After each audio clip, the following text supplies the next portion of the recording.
Hey Star Wars action figure collectors, this is Darth Phoenix 619 coming at you with another review.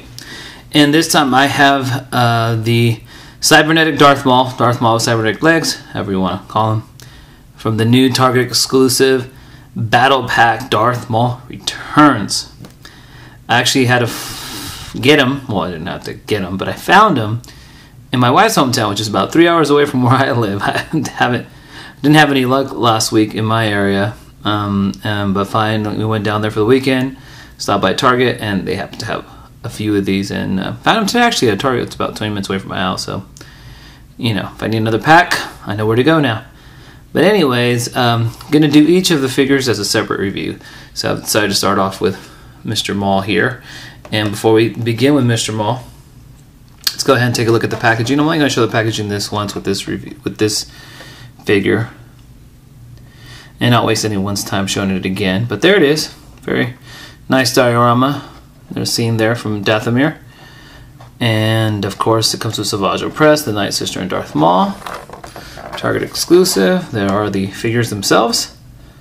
The Night Sister, who is not Mother Talzin, and Savage Press, who I didn't have before. So it's nice to get him single carded. Unfortunately, no lightsaber, which is too bad, but you know, oh whatever. There's a little bio though if you like to go ahead and pause and read. And there you go. So of course it comes with your black stands, the die, and the Galactic Battle Game cards. And here is, whoops, that's the wrong one. Here's Maul's. Real great image of Maul here on the front of the card with the red border. Looks great. And then a different image from the Clone Wars there. Okay. And his stats there. So, onto the figure itself. It's a great figure. You know, it's a very, very nice figure. Not the best Clone Wars action figure out there, but definitely a great figure. First of all, let's begin with his accessory. He comes with a double-bladed lightsaber, which has an interesting little gimmick, which I actually kind of like.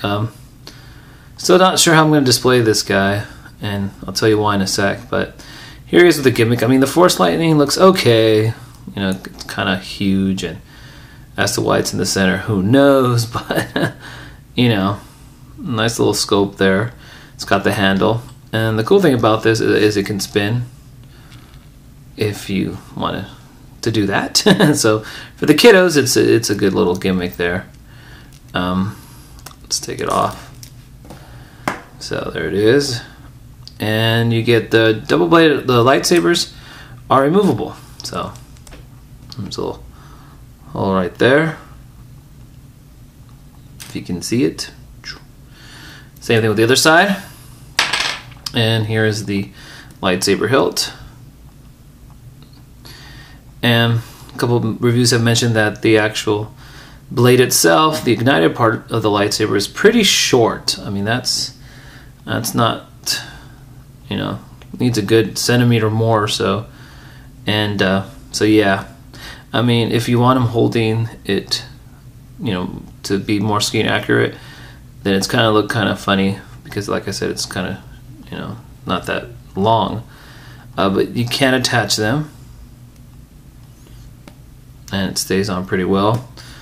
And this in my opinion will look better in the figure's hand, but then again, you know, the lightsabers still do look, the hilts, the blades still look kind of short, but I don't know. So it's up to you guys. I'm not quite sure how I'm going to display them yet, but so one of the little gripes there. The figure itself has an amazing paint job. I think the paint applications, especially on the head sculpt, is fantastic. I mean, look at that. It just looks very clean. You know, the black lines look really clean. The eyes look great. You can even see the yellow there in the eyes. That looks fantastic. Extreme close-up. There it is. So, horns look good, nicely painted.